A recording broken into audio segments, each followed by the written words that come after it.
વિદ્યાર્થી મિત્રો, પોલિમર જેનું વર્ગીકરણ આમ જોવા જઈએ તો 5 રીતે થાય છે.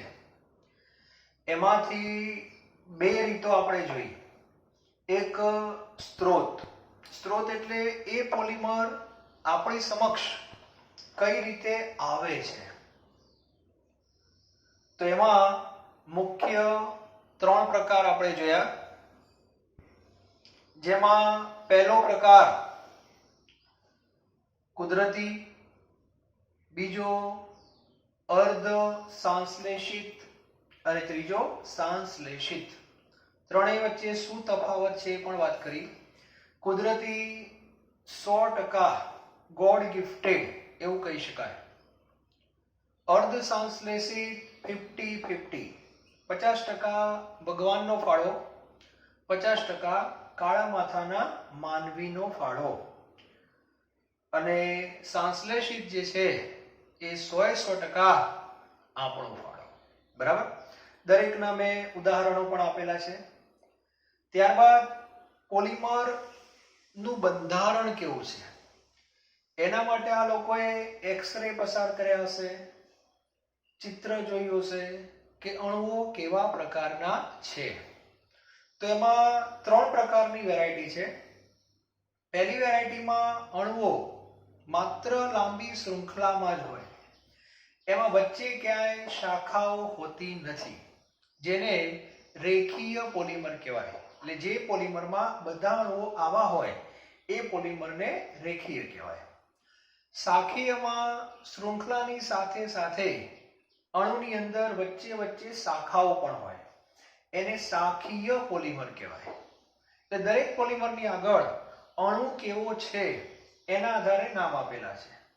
અને છેલ્લો મિશ્ર બંધિત, એમાં જે લાંબી શૃંખલાઓ હોય એ પણ વચ્ચે જોઈન્ટ હોય, જેને કહેવાય મિશ્ર બંધિત. અને એના 3 ઉદાહરણ મેં આપ્યા હતા વૃક્ષની પરિભાષામાં.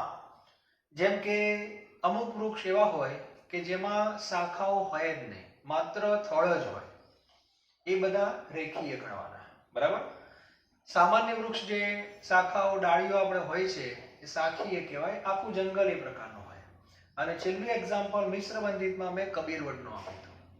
બરાબર? કે જેમાં શાખાઓ પણ થડ થઈ ગઈ હોય અને એ રીતે બધું જોઈન્ટ હોય, એકદમ કોમ્પ્લેક્સ મિશ્ર બંધિત. બરાબર? દરેકના ઉદાહરણ પણ આપણે જોયા હતા. હવે આજે આપણે આગળ વધીએ. નંબર 3. બરાબર?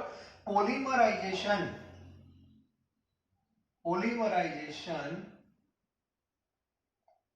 પ્રક્રિયાને આધારે આપણે પોલિમરનું વર્ગીકરણ જોઈશું. પોલિમરાઇઝેશન પ્રક્રિયાના આધારે. તો સૌથી પહેલા એની અંદર આવશે યોગશીલ. આ શબ્દ ઓર્ગેનિકમાં બહુ જાણીતો છે, યોગશીલ. અને બીજો શબ્દ છે સંઘનન. તો સૌથી પહેલા આ બે વચ્ચેનો તફાવત ખબર હોવી જોઈએ. યોગશીલ એટલે અંગ્રેજીમાં આપણે એને એડિશન એવું કહીએ છીએ. શું કહીએ છીએ? એડિશન. એડિશન એટલે જસ્ટ એડ. એનો અર્થ કે એમાં કોઈ પણ પ્રકારનું વિસ્થાપન થાય નહીં. અને યોગશીલ પ્રક્રિયાઓ ઘણી બધી જોયેલી છે, જે સામાન્ય રીતે દ્વિબંધ અને ત્રિબંધ ધરાવતા અણુઓમાં જોવા મળે છે. પહેલી વસ્તુ. બરાબર? તો યોગશીલની અંદર અણુઓ, જેને આપણે મોનોમર કહીએ છીએ, એ સતત એકબીજા સાથે જોડાતા જાય. દ્વિબંધ હોય એ તૂટતો જાય અને એક લાંબી શૃંખલા બને અને જે પોલિમર બને એને યોગશીલ પોલિમર કહેવાય. એમાં જોડાનારા અથવા ભાગ લેનારા જે કઈ મોનોમર છે એ 2 પ્રકારના હોય છે. કાં તો સરખા બી હોય, કાં તો વિરુદ્ધ પ્રકારના બી હોય. સરખા હોય તો એને સમપોલિમર અથવા હોમોપોલિમર એવું કહે છે. એટલે આના પાછળ આપણે જો 2 ભાગ પાડવા હોય તો પાડી શકીએ. સમપોલિમર એટલે હોમોપોલિમર. તો આની અંદર મોનોમર કેવા હશે? સરખા. એક ઉદાહરણ આપો. CH2 double bond CH2. આને આપણે બધા E કહીએ છીએ, એટલે ઇથિલિન અથવા ઇથિન. તો અસંખ્ય ઇથિનના અણુઓ એકબીજા સાથે જોડાતા જાય એટલે એક ઇથિન આવે, બાજુમાં બીજો ઇથિન, એમ કરતા વૃદ્ધિ થાય શૃંખલાની અને એમ કરતા આપણને એક લાંબી ચેઇન મળે અને ચેઇન એટલે પોલિમરનો અણુ અને એનું સૂત્ર આપણને આગળ મેં કીધું આવર્તનીય એકમના આધારે દર્શાવાય છે. તો આની અંદર સૂત્ર આમ લખાય, પોલિઇથિલિનનું બોક્સની અંદર n લખવાનું, બોક્સની અંદર રિપીટિંગ યુનિટ લખીએ છીએ. તો આનો રિપીટિંગ યુનિટ આ રીતે થાય, સમજો આ દ્વિબંધ તોડી નાખવાનો એટલે ડેશ બંને બાજુ આપી દેવાનો CH2, એ સિંગલ બોન્ડ થઈ જાય CH2 અને ડેશ. આગળ આપણે જોઈશું આખી મિકેનિઝમ, બરાબર. આને કહેવામાં આવે છે PE. PE એટલે પોલીઇથિલિન. તો આ એક ઉદાહરણ છે સમપોલિમરનું, બરાબર. બીજું ઉદાહરણ તમને આપું સહપોલિમર. સહપોલિમરને કોપોલિમર કહેવાય છે. કોપોલિમર. આની અંદર જે મોનોમર ભાગ લેશે એ જુદા જુદા પ્રકારના હશે પણ વિસ્થાપન નહીં થાય, બરાબર. તો એક ઉદાહરણ લઈએ આપણે સ્ટાયરીન. સ્ટાયરીન એટલે બેન્ઝીનની જે રિંગ હોય આપણી એના માથા ઉપર કઈ group CH double bond CH2. તો આવા n અણુ લેવાના, આને કહેવામાં આવે છે સ્ટાયરીન, બરાબર. સ્ટાયરીનની સાથે બીજો એક અણુ લઈશું આપણે બ્યુટા 1,3 ડાઇન. બ્યુટા 1,3 ડાઇન. બ્યુટા એટલે કાર્બન કેટલા હશે આમાં 4. અહીંયા નંબર આપી દો 1 2 3 અને 4 અને દ્વિબંધ કેટલા હશે 2 કારણ કે બ્યુટા છે. કઈ નંબર પછી 1 અને 3 તો અહીંયા દ્વિબંધ આવશે અને અહીંયા દ્વિબંધ આવશે એટલે અહીંયા આવશે આપણે CH2 CH single bond CH double bond CH2. આને કહેવાય બ્યુટા 1,3 ડાઇન. આના પણ કેટલા મોનોમર લઈશું આપણે n. તો આ રીતે એક અણુ સ્ટાયરીનનો પછી પાછો બ્યુટા ડાઇન એમ કરતા આખી ચેઇન બને અને એ રીતે જે આપણને પોલિમર મળવાનો છે એ કંઈક આવો હશે. ધ્યાન આપજો કઈ રીતે લખું છું.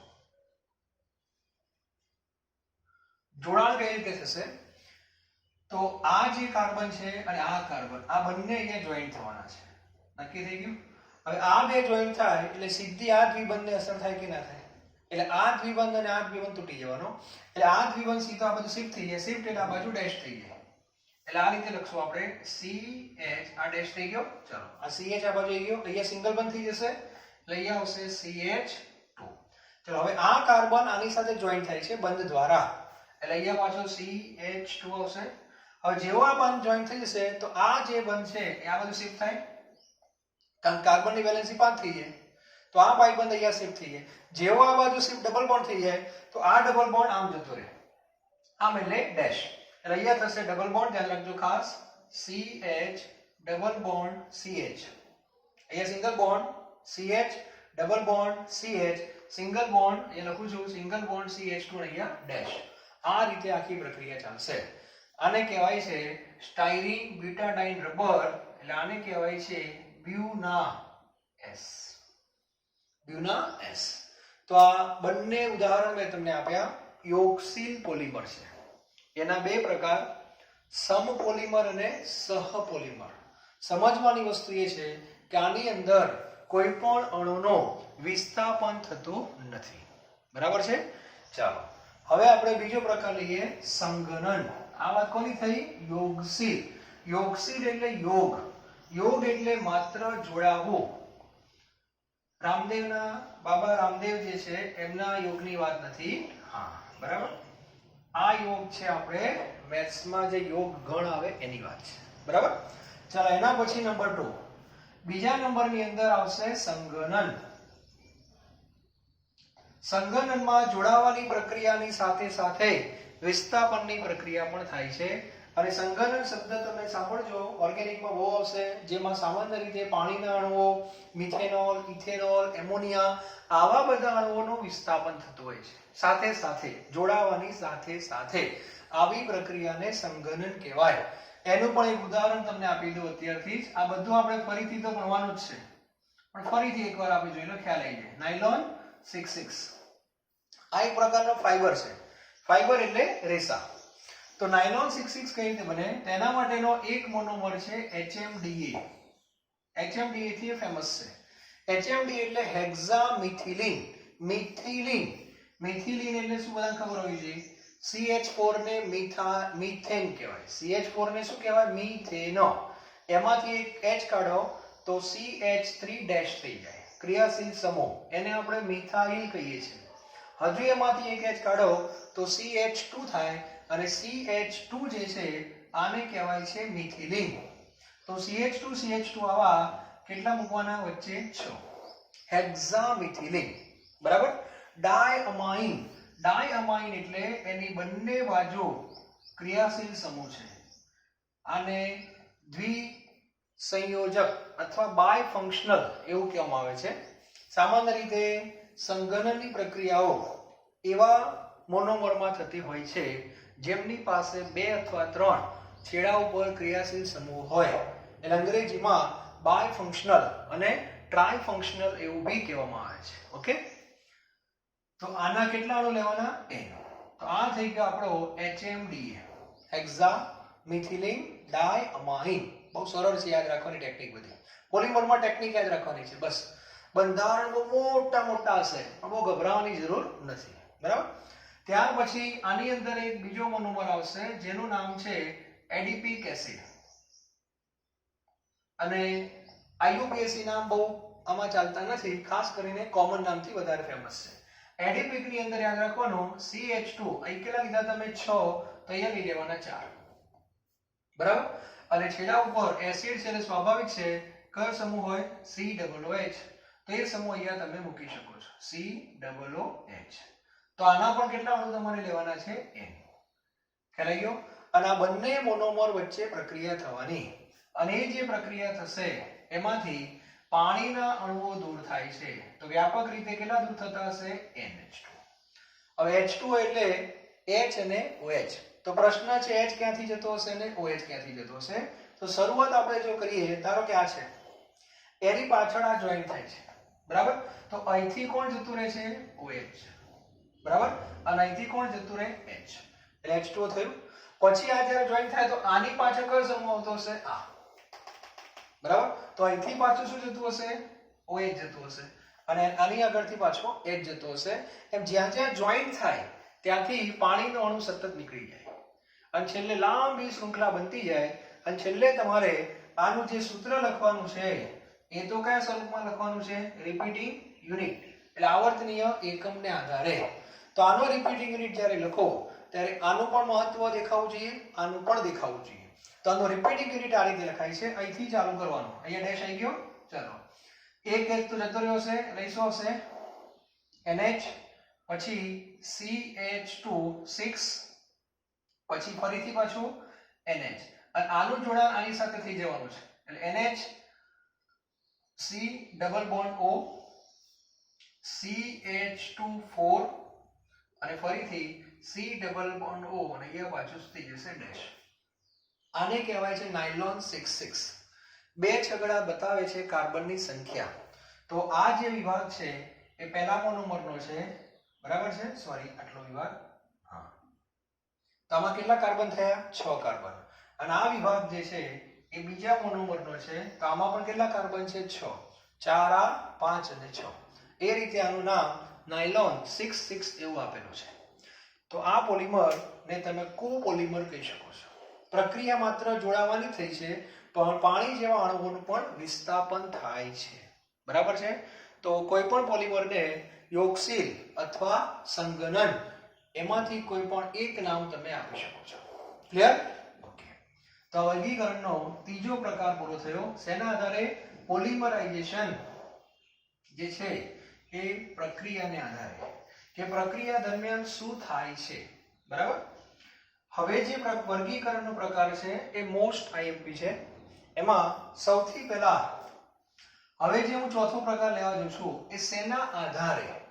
તો પોલિમરની અંદર જે બધા અણુઓ છે એ કયા પ્રકારના હોય એ અગત્ય નથી. રેખીય હોય, શાખીય હોય, ગમે તે હોય. બરાબર. પણ એ અણુ વચ્ચે ભૌતિક બંધ હોય જેને આપણે વાન્ડર વાલ્સ કહીએ છીએ એના આધારે વર્ગીકરણ છે. તો આ વર્ગીકરણ થિયરી માટે પણ એટલું જ અગત્યનું. આંતર આણ્વીય આકર્ષણ બળને આધારે, આંતર આણ્વીય આકર્ષણ બળને આધારે. તો આની અંદર 4 પ્રકાર પડે છે. એ પ્રકાર અથવા નંબર 1, પહેલો જે પ્રકાર છે એને ઇલાસ્ટોમર એવું કહે છે.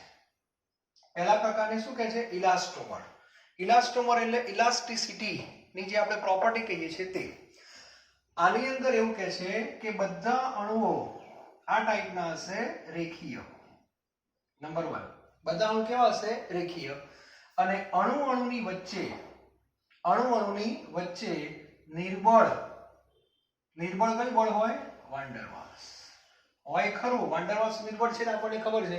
નિર્બળ વાન્ડરવાલ્સ હોય અને એના કારણે આ ઇલાસ્ટોમરના જે રબર છે ધારો કે એને તમે આમ ખેંચી શકો છો. એનું કારણ શું? વાન્ડરવાલ્સ કેવું છે? નબળું છે. ખેંચ્યા પછી જો તમે એને છોડી દો, એમાં એવું કહે છે કે જો કુદરતી રબર હોય તો ફરી એ અવસ્થા પાછી આવતી નથી. બરાબર? કુદરતી હોય તો ખેંચાયેલું રહે. એટલે એમાં ઇલાસ્ટિસિટીની જે ગુણધર્મ કહેવાય એ ઓછો કહેવાય અથવા નબળો કહેવાય. બરાબર? તો તમારે જો ગુણધર્મ વધારો હોય તો આગળ જતા તમારે આવશે અંદર સલ્ફર નાખવાનો. રબરમાં આપણે સલ્ફર નાખીએ છીએ. સલ્ફર કઈ જગ્યાએ સેટ થાય? તો આ બે જે શૃંખલાઓ છે એ બેની વચ્ચે અહીંયા જોઈન્ટ થઈ જાય. વચ્ચે આપણે જો સલ્ફર જોઈન્ટ થાય તો અણુઓ જે રેખીય હતા એમાંથી વચ્ચે કેવા થઈ ગયા? મિશ્ર બંધિત થઈ જાય. આપણે ભણી ગયા મિશ્ર બંધિતમાં કે અણુઓ પણ જોઈન્ટ થતા હોય, શૃંખલાઓ પણ જોઈન્ટ થતી હોય. તો એનાથી ઇલાસ્ટિસિટીનો ગુણધર્મ વધે છે. પણ જનરલ વાત કરીએ આપણે તો આમાં બધા અણુઓ સામાન્ય રીતે રેખીય હોય, નિર્બળ વાન્ડરવાલ્સ છે. બરાબર? તો ઇલાસ્ટોમર એક પ્રકારનું રબર છે. એટલે આપણે જેટલા પણ બધા રબર ભણવાના છીએ એ બધા ઇલાસ્ટોમરમાં આવશે. બરાબર? આ મગજમાં રાખવાનું. પણ રબરના 2 પ્રકાર હોય, કુદરતી અને કૃત્રિમ. કુદરતીની અંદર નિર્બળ વાન્ડરવાલ્સ છે, પણ જ્યારે એને સંશ્લેષિતમાં લોકો બનાવતા હશે ત્યારે આપણે વિચારી શકીએ કે ઇલાસ્ટિસિટીનો ગુણધર્મ વધારવા માટે કંઈક ને કંઈક અંદર નાખતા હશે. ઓકે, ચલો ત્યાર પછી નંબર 2, બીજી કેટેગરી છે એમાં રેસાઓ કે છે. રેસાઓ એટલે ફાઈબર. ફાઈબરની અંદર એવું કહે છે કે એની અંદર અણુઓ તો આ પ્રકારના હોય છે ફાઈબરની અંદર. બરાબર? પણ બે અણુ વચ્ચે વાન્ડરવાલ્સ તો હોય જ, સાથે સાથે હાઇડ્રોજન બંધનું પણ અસ્તિત્વ છે. કયા બંધનું? હાઇડ્રોજન બંધનું. અને એના કારણે એવું કહેવામાં આવે છે કે આંતર આણ્વીય આકર્ષણ બળ એકદમ પ્રબળ થઈ જાય. એટલે આની અંદર જે આંતર આણ્વીય આકર્ષણ બળ હશે એ બધું પ્રબળ થઈ જાય. અને પ્રબળ થાય એટલે આમ ખેંચાય નહીં. બરાબર? ફાઈબર એટલે રેસા. આપણું આ કપડું છે ધારો કે આમ ખેંચો તો ફાટી જાય? ના ફાટી જાય, મજબૂત છે. હા, અમુક સ્ટ્રેચેબલ આપતા હોય છે કપડા. બરાબર? એ આખી અલગ વસ્તુ છે.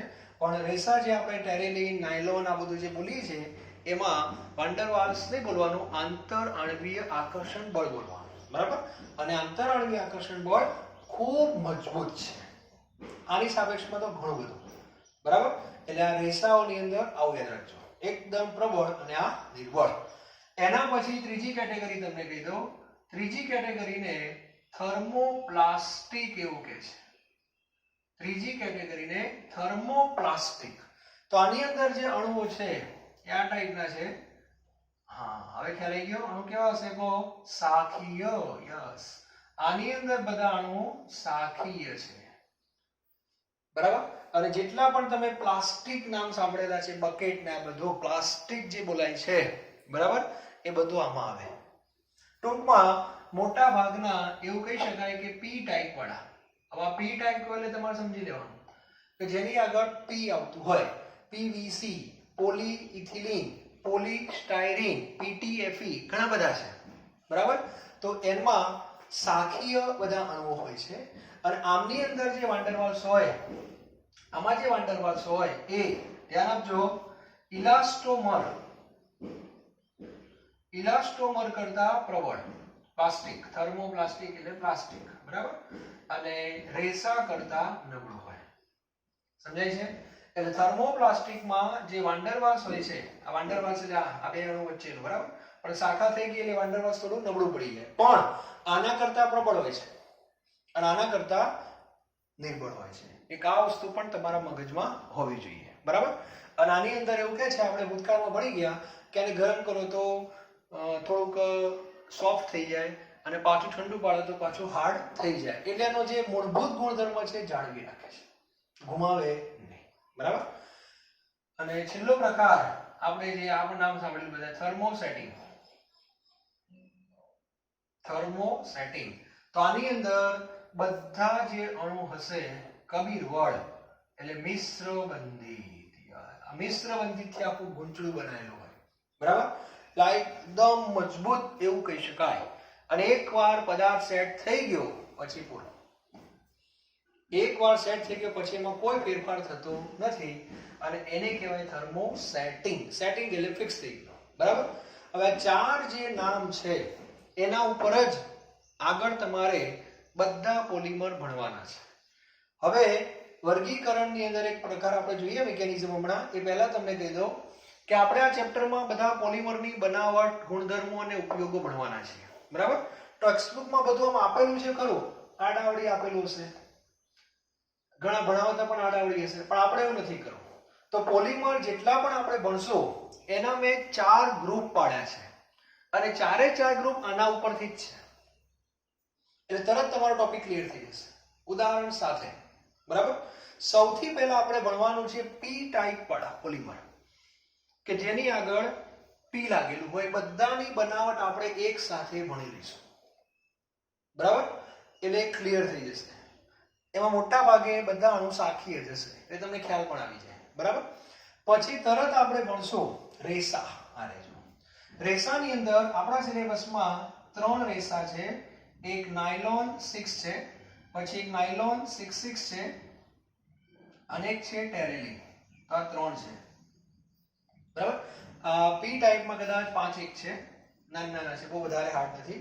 આની અંદર 3 હશે. એના પછી ઇલાસ્ટોમર. ઇલાસ્ટોમર શબ્દ કોની સાથે સંકળાયેલો છે? રબર. તો રબર વિશે ભણશું. પણ રબરમાં 3 કેટેગરીના રબર આવશે. એક કુદરતી રબર આવશે, ભગવાન બનાવવાના હોય, ખાલી જોઈ લેવાનું હોય, બરાબર. પછી અર્ધ સંશ્લેષિત આવશે. કુદરતી રબરમાં શું નાખી દીધું? સલ્ફર, એટલે વલ્કેનાઇઝ રબર.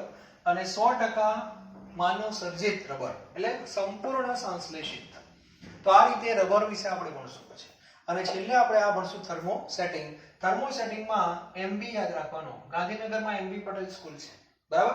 એટલે હું એમબી બોલું છું. એમ ફોર મેલેમાઇન, એમ ફોર મેલેમાઇન અને બી ફોર બેકેલાઇટ.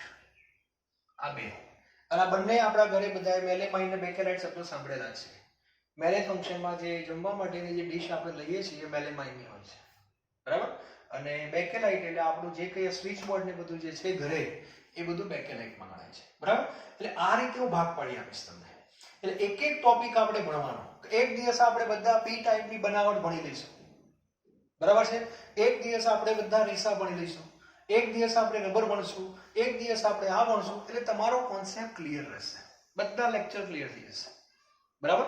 એટલે ખ્યાલ આવી જવો જોઈએ કે 4 લેક્ચર આપણે આવશે, ક્લિયર. તો આ રીતે આપણે ભણવાનું છે. અને છેલ્લે બાયોડિગ્રેડેબલ, વિઘટનીય પોલિમર અને અવિઘટનીય પોલિમર વિશે પણ થોડીક માહિતી છે. એ છેલ્લા લેક્ચરમાં આપણે જોઈ લઈશું. એટલે 5 લેક્ચરમાં ચેપ્ટર તમારું શું થઈ જશે? પૂરું થઈ જશે, બરાબર. ચાલો, તો વર્ગીકરણનો ચોથો પ્રકાર થિયરી માટે પણ એટલો જ આઈએમપી છે, ધ્યાન રાખજો ખાસ, બરાબર. હવે વાત કરશું આપણે ક્રિયા વિધિની. થોડીક વાત આવે છે, એને પણ આપણે વર્ગીકરણનો એક પ્રકાર જ કહીએ છીએ. એમાં નંબર 5, બરાબર. એની અંદર એવું કહે છે વૃદ્ધિ પોલિમરાઇઝેશન.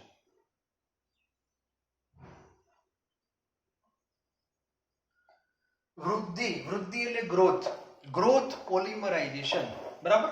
આના 2 પ્રકાર પડે છે. આનો પહેલો પ્રકાર જે છે એને કહેવામાં આવે છે શૃંખલા વૃદ્ધિ પોલિમરાઇઝેશન. શૃંખલા વૃદ્ધિ પોલિમરાઇઝેશન. શૃંખલા એટલે ચેઇન, વૃદ્ધિ એટલે ગ્રોથ, ચેઇન ગ્રોથ પોલિમરાઇઝેશન, બરાબર. એટલે આપણા જે બધા યોગશીલ છે ને એ આ કેટેગરીમાં આવે, યોગશીલ પોલિમર. અને એ જે યોગશીલ છે એ કઈ રીતે એની શૃંખલા વૃદ્ધિ કરે છે એના પાછળનું રહસ્ય હોય છે, મિકેનિઝમ હોય છે. અને એ જે વૃદ્ધિ થાય છે એમાં 3 પ્રકારના એન્જિન આપણને મદદ કરે છે.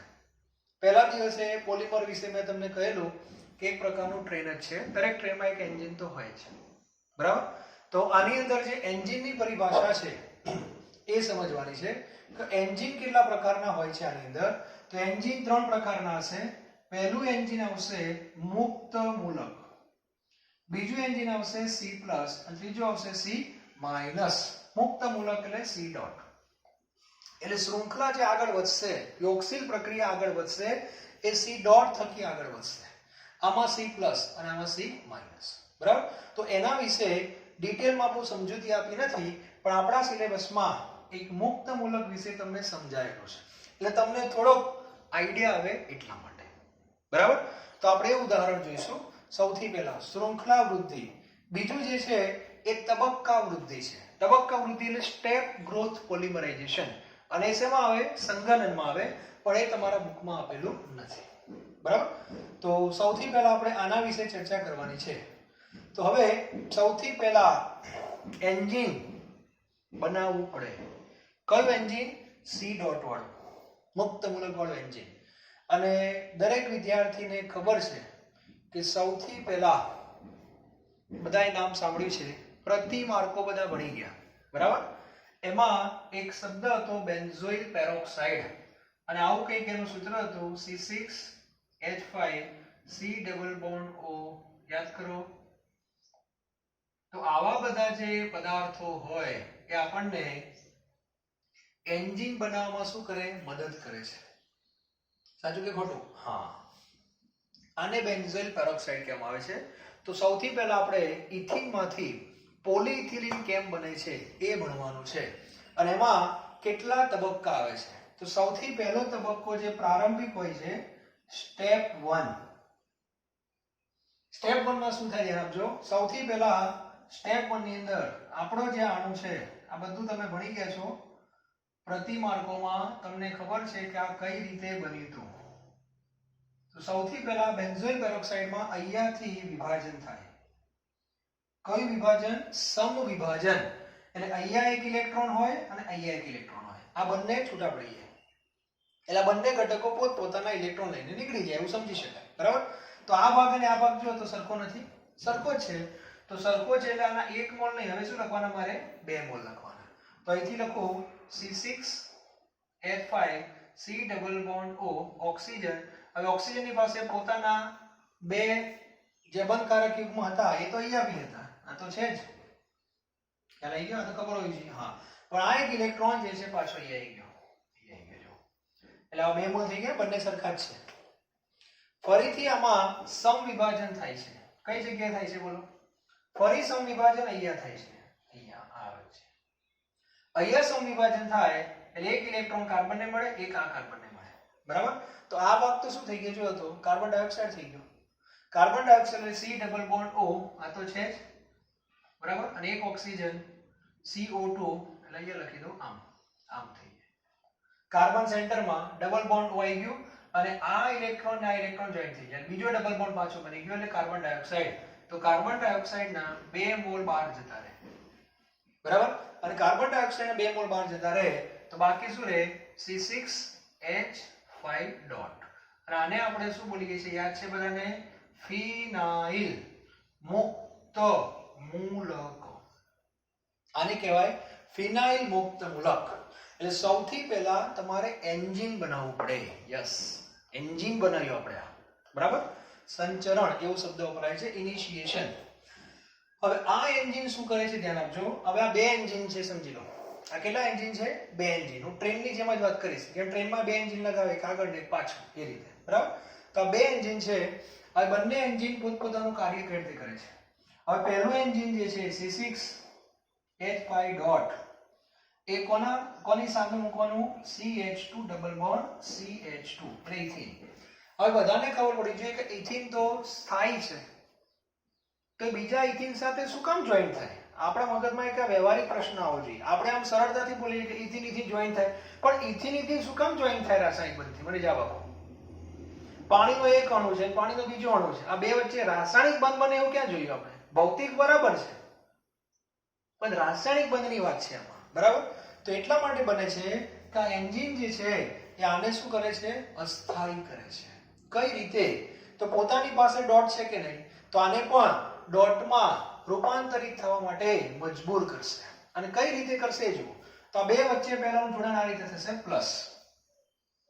હવે આની પાસે આ ઇલેક્ટ્રોન છે કે નહીં, મુક્ત મૂલક એટલે ડોટ એટલે ઇલેક્ટ્રોન એક છે, તો પાઈમાં કેટલા ઇલેક્ટ્રોન છે? એક છે કે નહીં, તો એક ઇલેક્ટ્રોન અહીંયા આવી જશે અને એની સાથે શું બનાવશે? બંધ. અને બીજો ઇલેક્ટ્રોન આની ઉપર જતો રહેશે એટલે થશે આવું C6H5 આ બંધ બની ગયો, CH2 ડોટ. યસ, આ એન્જિનની સાથે એક ડબ્બો જોઈન્ટ થયો, એક ડબ્બો જોઈન્ટ થયો, બરાબર? આ પહેલું સ્ટેપ ચાલો. પહેલા આપણે એન્જિન બનાવી દીધું વ્યવસ્થિત, આ એન્જિન બની ગયું અને આ એન્જિન જે છે એ ઇથિનને શું કરી દીધો? પ્રેરિત કર્યો કે ભાઈ તારામાં પણ ડોટ આવો જોઈએ.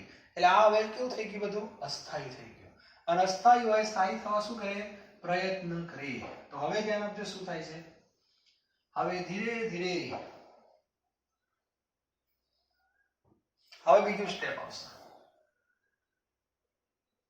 બીજું સ્ટેપ એટલે હવે ચેઇનમાં શું થવાની? વૃદ્ધિ થવાની. તો તમે સમજી શકો છો C6H5 CH2 ડોટ. ચલો આ બની ગયું.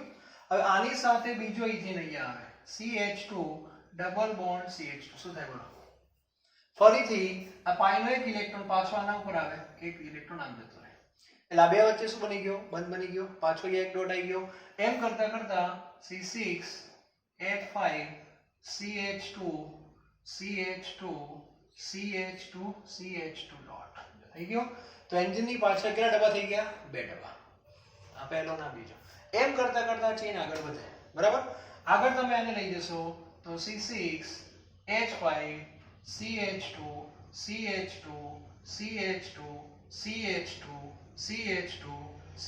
ડોટ. જો બને છે તો આ રીતે સતત આ એકનો નંબર આ બીજો સતત ચાલુ થઈ ગઈ. જો હવે આ ચેઇન આગળ વધી છે. આ પહેલું એન્જિન જો ટ્રેન બનાવી છે, કેટલા એન્જિન બતાવ્યા હતા? બે બતાવ્યા હતા. યાદ કરો, બે બતાવ્યા હતા મેં. હા, હવે આવી પ્રક્રિયા બીજું એન્જિન પણ કરતું હોય કે ના કરતું હોય? તો બીજું જે એન્જિન છે એ પણ આ પ્રક્રિયા સાથે કરતું જ હોય. આ પહેલા એન્જિનની વાત છે. તો બીજું એન્જિન જે છે એ પણ આ રીતે વર્ક કરતું હોય. C6H5 CH2 dot. એ પણ નીચે વર્ક કરે છે.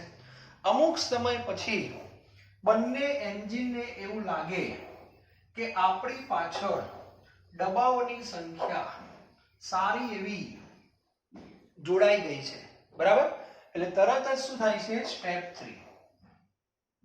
સ્ટેપ 3 એટલે ટર્મિનેશન. ટર્મિનેશન એટલે અંત. હવે ચેઇનની વૃદ્ધિ થશે નહીં. અને છેલ્લે શું થશે? હવે ધ્યાન આપજો, સમજવા જેવું બહુ ઇન્ટરેસ્ટિંગ છે. છેલ્લે આ બંને ડોટ અહીંયા જોઈન્ટ થઈ જશે. આ જેવા બે જોઈન્ટ થાય એટલે અહીંથી આ જે એન્જિન હોય એ અહીંથી શું થઈ જાય? નીકળી જાય, બરાબર?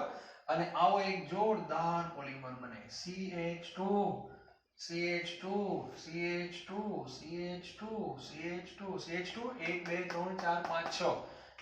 4 5 6 જોઈન થઈ ગયું. CH2 1 2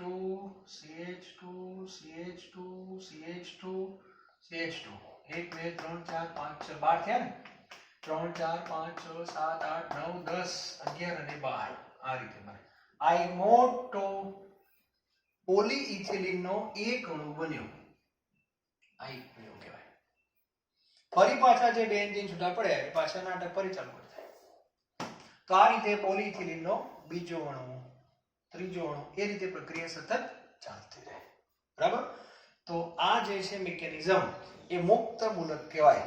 એટલે જે વૃદ્ધિ થઈ રહી છે એ કયા એન્જિન થકી થઈ રહી છે? કયા એન્જિન થકી? મુક્ત મૂલક. અને આ રીતે આખું મિકેનિઝમ છે જે ટેક્સ્ટબુકમાં તમને આપેલું છે. એટલે અમુક એન્જિન મુક્ત મૂલક વાળા હોય, અમુક C+ વાળા બી હોય છે, બરાબર?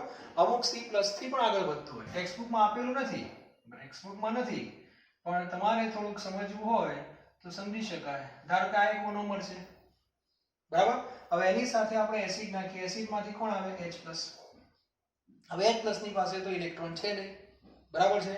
હવે આ બે વચ્ચે જોઈન્ટ થશે તો એ જોઈન્ટ થઈ જવાનો, તો અહીંયા શું થઈ જવાનું CH3, બરાબર. અને અહીંયા CH3 જોઈન્ટ થઈ એટલે શું થયું કહો, આ C+ થઈ ગયું કાર્બોકેટાયન. કારણ આ બે ઇલેક્ટ્રોન તો એ બંધમાં આવી ગયા, આ કાર્બને આનો ઉપયોગ કરી લીધો ને, અહીં પાસે ઇલેક્ટ્રોન છે જ નહીં, તો આ કાર્બોકેટાયન થયું કે ન થયું? તો આ કાર્બોકેટાયન થી આખું મિકેનિઝમ આગળ વધે. પછી આની સાથે બીજો આનો જોઈન્ટ થઈ જાય એટલે પેલો બંધ થાય, બીજો કાર્બોકેટાયન થાય, એમ કરતા કરતા આગળ વધે. અને એસિડ છે એટલે HH કહેવાય. તો H+ અંદર ગયો તો તેને બહાર લાવવા માટે છેલ્લા સ્ટેપમાં આ લોકો શું નાખી દે, A- નાખી દે. ઇન્ટરસેસ અંદર હોય છે અને A- H ને લઈને પાછું બહાર આવી જાય. બહાર આવી જાય એટલે સ્વાભાવિક છે કે ચેઇન આગળ વધતી અટકી જાય. ટેક્સ્ટબુકમાં આપ્યું નથી પણ રેફરન્સ બુકમાં ક્યાંક તમને જોવા મળશે. તો આ એન્ઝાઇમ કાર્બોકેટાયન થી આગળ વધે છે. અમુક કાર્બો એનાઇન પણ હોય, એમાં અહીંયા માઈનસ હોય તો આ C- થઈ જાય અને C- થી આગળ વધે. ક્લિયર? તો આ રીતે વર્ગીકરણ સમજી શકાય છે. તો ફરીથી એકવાર કહું, વર્ગીકરણ 5 રીતે આપણે કર્યું કહેવાય. આમ તો પેલું જે છે બુકમાં છે નહીં, આપણે કયો સંઘનનનું મિકેનિઝમ છે નહીં, બરાબર. પણ એમાં એક શરત છે, સંઘનન જે છે એ વૃદ્ધિ નથી, એક તબક્કા છે, સ્ટેપ છે. પણ એમાં શરત છે કે જે મોનોમર તમે લો છો બંને, એ કાં તો બાયફંક્શનલ જોઈએ કાં તો ટ્રાયફંક્શનલ જોઈએ. એટલે બંને બાજુ ક્રિયાશીલ સમૂહ હોવા જોઈએ. જો એક જ બાજુ ક્રિયાશીલ સમૂહ હશે, એક જ બાજુ, તો એકવાર જોઈન્ટ થશે પછી પૂરું, બરાબર છે. દાખલા તરીકે આપણે CH3 COOH ની વાત કરીએ, સિમ્પલ ઉદાહરણ આપું, તો આમાં એક ક્રિયાશીલ સમૂહ કહેવાય, બરાબર. પછી બીજો ધારો કે મિથેનોલ છે CH3OH, આમાં OH જ કહેવાય. તો આવા અણુ ધારો કે બંને અલગ અલગ જ છે મોનોમર, આપણે વિચારીએ કે આમાંથી મારે પોલિમર બનાવવો છે તો ના બને. આમાંથી પાણીનો એક અણુ દૂર થયેલો, અહીંથી OH જાય છે ને અહીંથી H, તો બને શું, CH3COCH3 મિથાઇલ એસિટેટ બને. પણ આ પ્રક્રિયા હવે અટકી જાય, હવે આ પ્રક્રિયા ના થાય. એનું કારણ મોનોમર જે જોઈન્ટ કરે તમે, એમાં ક્રિયાશીલ સમૂહ બંને બાજુ એક એક જ છે. મેં હમણાં જ તમને સંઘનન ભણાવ્યું, નાયલોન 6 એમાં બંને બાજુ ક્રિયાશીલ સમૂહ હતા. HMDA માં પણ 2 હતા અને એડિપિક એસિડમાં પણ 2 હતા. તો આ વસ્તુ જોવાની છે, બરાબર. તો પોલિમરનું વર્ગીકરણ પૂરું થયું. પહેલા સ્ત્રોતના આધારે, પછી બંધારણને આધારે, પછી પોલિમરાઇઝેશનને આધારે, આંતરઆણ્વીય આકર્ષણ બળને આધારે અને છેલ્લે એન્જિનના આધારે. આવું યાદ રાખવાનું. ક્લિયર? તો આજનો આ ટોપિક તમારો પૂરો થયો. થિયરી માટે જો કોઈ અગત્યનો પ્રશ્ન હોય તો આંતરઆણ્વીય આકર્ષણ બળને આધારે પોલિમરનું વર્ગીકરણ. ક્લિયર? તો આવડવું જોઈએ. Thank you very much.